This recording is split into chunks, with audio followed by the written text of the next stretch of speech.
Pagi bro, sis. Pagi ini sama seperti kemarin, mendung ya. Bulan Juni tapi Jakarta Selatan hujan terus. Tiap pulang kantor gue pasti diguyur hujan gitu sampai Pondok Indah. Pagi ini kita udah ngopi, on the way ke kantor. Terus rencananya nanti kita mau main golf lagi ya. Nyambung cerita kemarin tentang reshuffle ya, akhirnya happen ya. Reshuffle-nya ternyata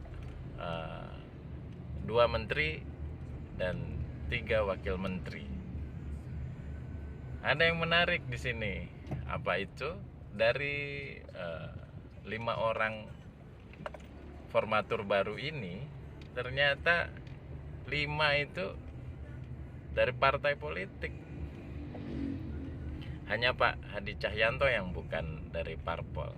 Beliau mantan Panglima TNI ya, dari Matra Angkatan Udara. Nah, Pak Hadi Cahyanto masuk di Menteri ATR BPN ya. Kemudian kita semua tahu Pak Zulkifli Hasan adalah Ketua Umum Partai Amanat Nasional PAN. 1 parpol. Gimana yang 3 lagi? Yang mengejutkan itu Mr. Juli Antoni dari PSI ya. Ternyata tidak disangka-sangka dia ini PhD loh, dari luar negeri ya. Ternyata dia punya pendidikan bagus ya. S1 dari UIN, Universitas Islam Negeri, dulu IAIN namanya. Tapi S2 dia beasiswa keluar, S3-nya juga beasiswa keluar. Jadi ini orang ternyata sangat memperhatikan pendidikannya. Boleh juga Mr. Juli. Dan tidak heran karena yang dia gantikan juga kader PSI ya. Jadi sekarang dia jadi wamennya Pak Hadi itu, wakil menteri ATR BPN. Dimana sebelumnya Surya Chandra itu ternyata juga kader PSI. Jadi udah 2 ya, dari parpol PAN PSI. Nah, wakil menteri dalam negeri ini nama-lama yang udah berkibar. Apa? Mentimpo dari Papua. Beliau ini 2 periode Bupati Puncak Jaya. Kemudian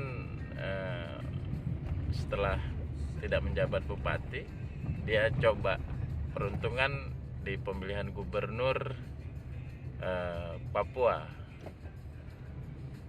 Barat ya, atau Papua. Pokoknya lawannya Pak Lukas NMB itu, incumbent, dan dia kalah. Pak Mentimpo kalah. Nah, kemudian dia ternyata juga masuk di formasi wakil menteri ya. Sekarang bergeser menjadi wakil menteri dalam negeri, jadi wakil menterinya Pak Tito, Home Affairs Ministry, Kementerian Dalam Negeri.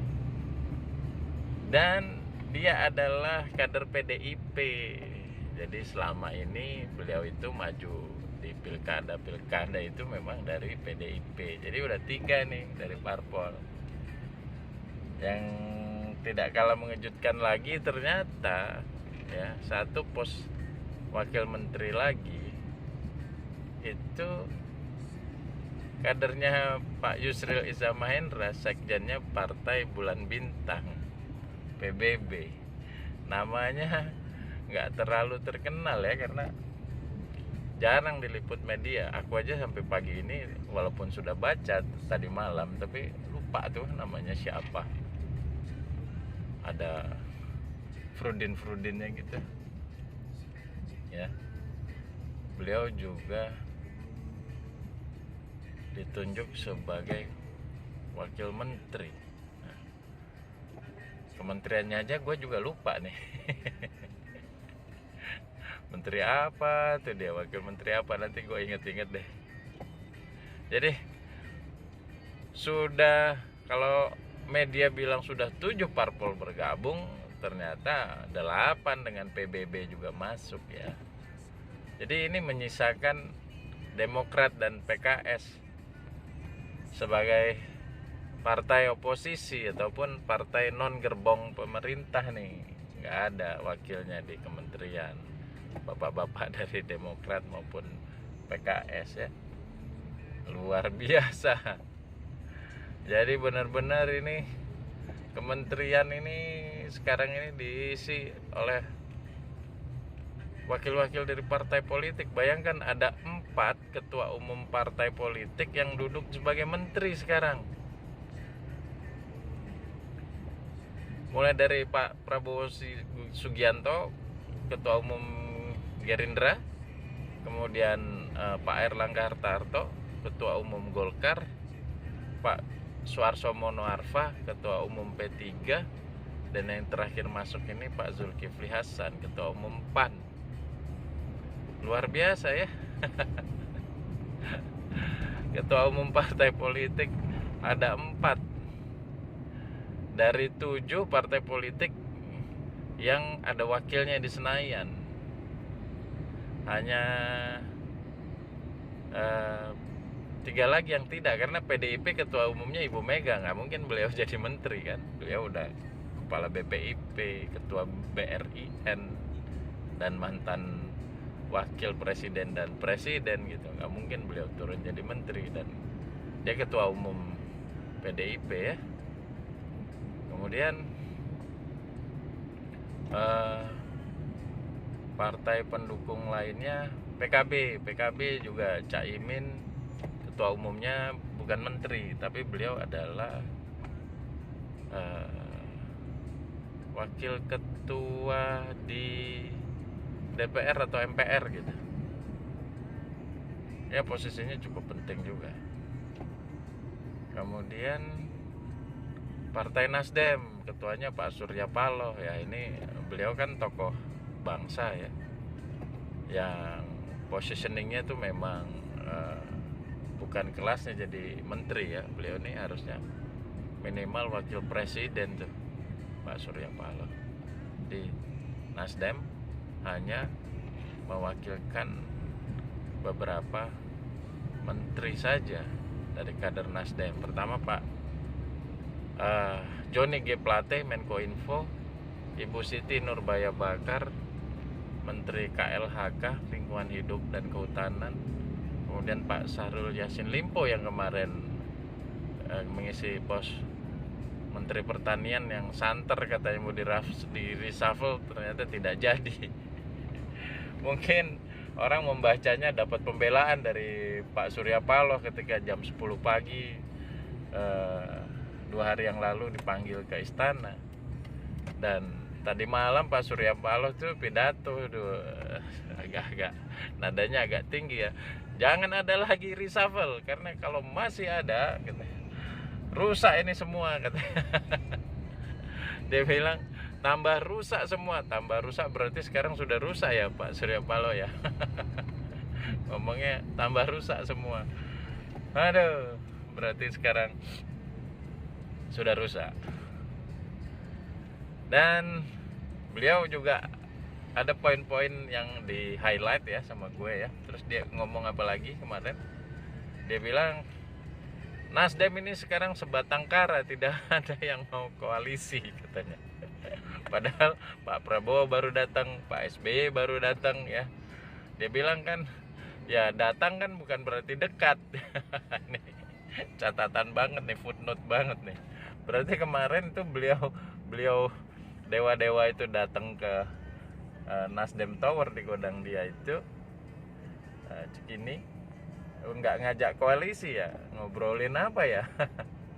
Mungkin masih berkutat, omongannya sebatas ya udah kalau mau bergabung jangan matok siapa presiden ya, jangan gua harus presiden gitu kan, jangan Pak Prabowo matok ya capresnya gua, atau Pak SBY bilang capresnya anak gua gitu kan. Mas AHY gitu kan. Jangan gitu dulu, barangkali pertemuannya ya agak garing ya. Ya memang sebenarnya kalau Pak Surya Paloh menyadari bahwa sebenarnya yang ditunggu itu siapa, capres atau cawapres dari Nasdem, baru mereka akan mulai ngobrolin koalisi lebih intens, ya enggak? Nasdem dulu, karena memang Nasdem kok yang ditunggu-tunggu. Kalau yang lain kan rada-rada jelas gitu. Ya, paling tidak kan walaupun ada calon alternatif dari luar kader partai mereka, ketua umumnya kan juga pasti kan punya lah ambisi dan punya peluang untuk nyapres gitu atau nyawapres gitu. Makanya kalau Nasdem kan Pak Surya Paloh kan nggak ada tanda-tanda mau ikut pilpres. Jadi yang ditunggu ya siapa nih dari Nasdem. Nah, ada yang menarik, Pak Saan Mustafa, Ketua DPW Nasdem Jawa Barat, sudah mulai bocorkan satu nama. Dia bilang ada Pak Anies Baswedan yang kami usulkan dari Jawa Barat. Sisanya tunggu ya, baru mau dibahas malam ini, dia bilang. Mungkin ada lebih dari 3. Nah, atau ya paling tidak 3 ini siapa? Kalau aku telisik ya mungkin karena Jawa Barat ya gubernurnya lah Pak Ridwan Kamil ya, Mr. Aristokrat arsitektur ini boleh juga loh jadi salah satu pilihan calon pemimpin kita. Nah, selain Pak Ridwan Kamil, tentunya yang punya logistik dong kader Nasdem siapa? Yang logistiknya paling kuat di Nasdem itu yang baru bergabung nih beberapa tahun belakangan ini. Dulu pernah jadi menteri, dia menteri perindustrian kalau tidak salah, Pak Rahmat Gobel, yang punya Panasonic bro. Itu logistiknya kuat, dia triliuner ya enggak. Itu kader Nasdem, dia kader Nasdem sekarang. Dan dengar-dengar beliau ada keinginan nih untuk ikut kontestasi pilpres, minimal wakil presiden ya.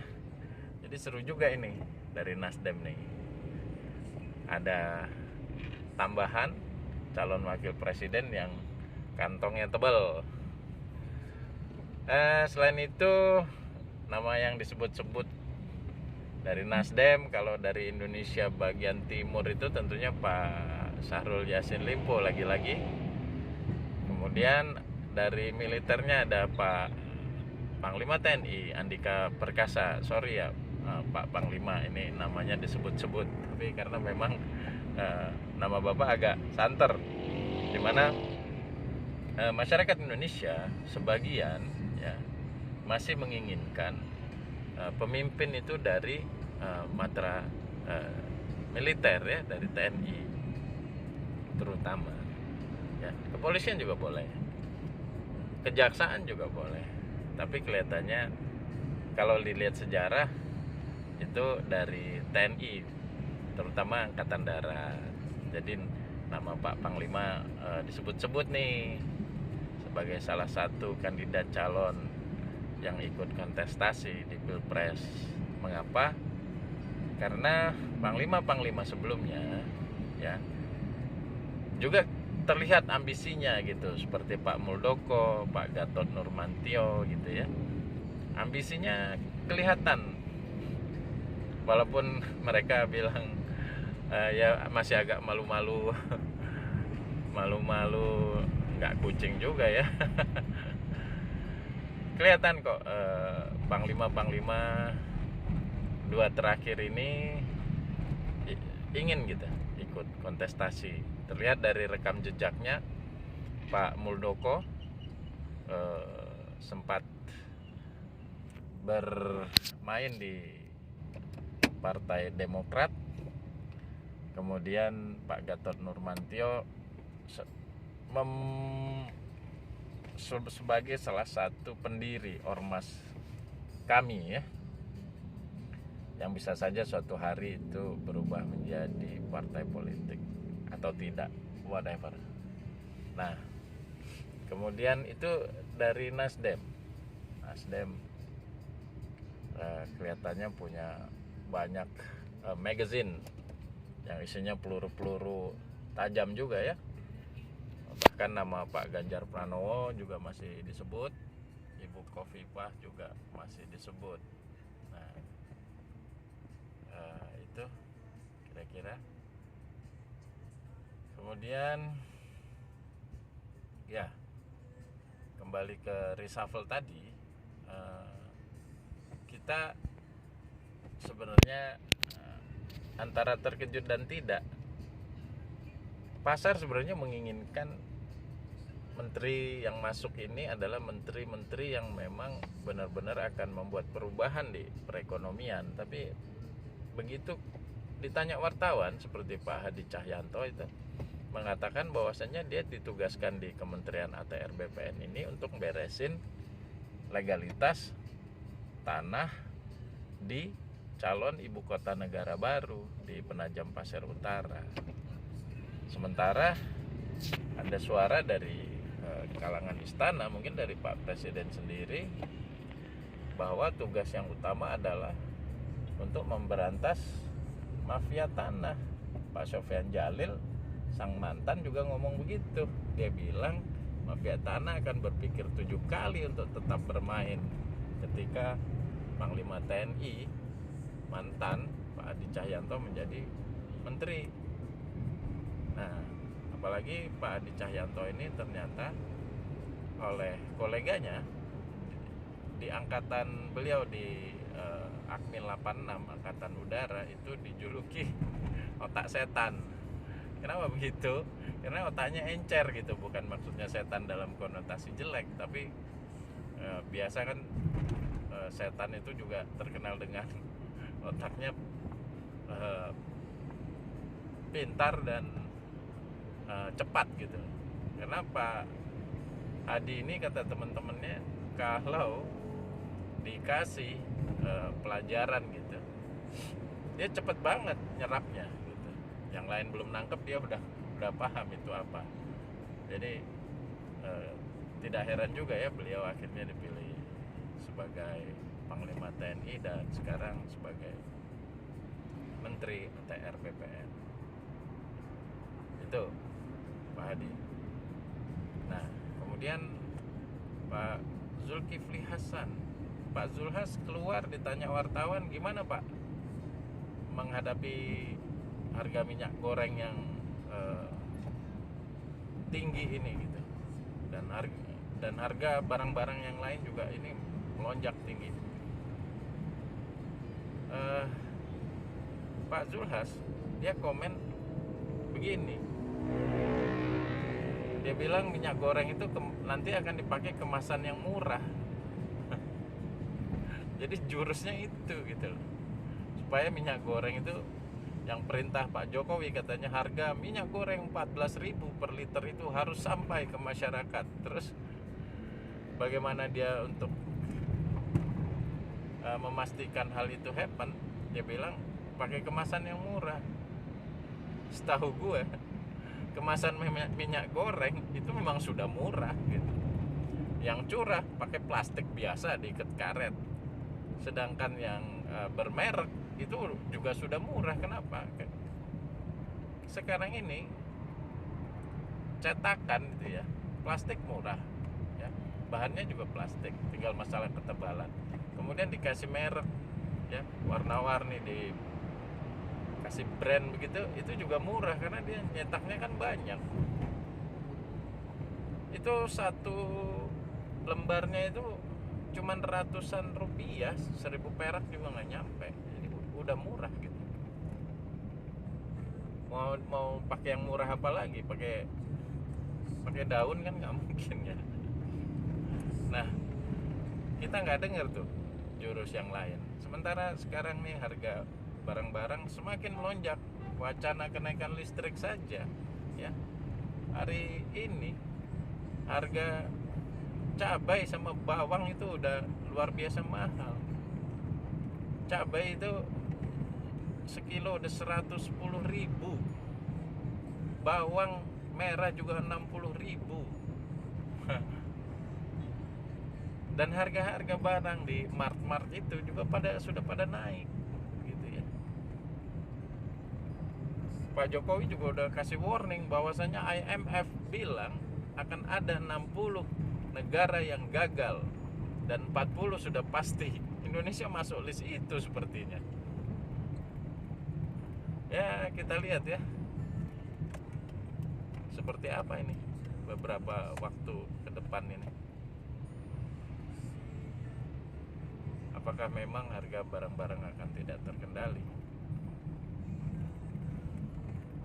Kita lihat langkah dari tim ekonomi kabinet saat ini. Nah, mengenai wakil menteri yang lain tadi, karena juga titipan partai politik, ya gua pribadi ya pesimis ya dengan kinerjanya seperti apa gitu. Masalahnya ya itu tadi, pasti syarat kepentingan. Kalaupun orangnya mampu, apa dia mampu menepis kepentingan partai politiknya? Itu yang utama, ya kan? Mampu tidak? Karena apa? Pintar saja tidak cukup, bro. Masalah di negeri ini saat ini adalah semuanya sebagai kaki tangan kepentingan. Enggak itu oligarki, enggak itu partai politik. Semuanya bermain di sana, memakai tangan-tangan orang yang memang kepanjangan tangan mereka untuk memuluskan kepentingannya. Jadi reshuffle kemarin buatku nilainya merah. Kenapa merah? Dari 5 orang formasi baru, 5 dari partai politik, dan itu artinya 80%.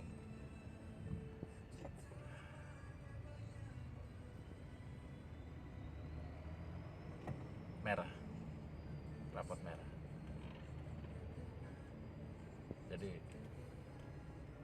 ini sistem yang dianut oleh pemerintah saat ini, yang dulu janjinya tidak bagi-bagi kursi, ternyata semuanya mengakomodir orang-orang dari partai pendukung. Jadi seolah-olah hanya untuk mengamankan sampai 2024 dan melanggengkan skenario mereka di Pilpres 2024. Bayangkan betapa sulitnya ya partai lain untuk membangun koalisi, di mana 7 bahkan 8 partai politik sudah dalam gerbong pemerintah saat ini. Ya.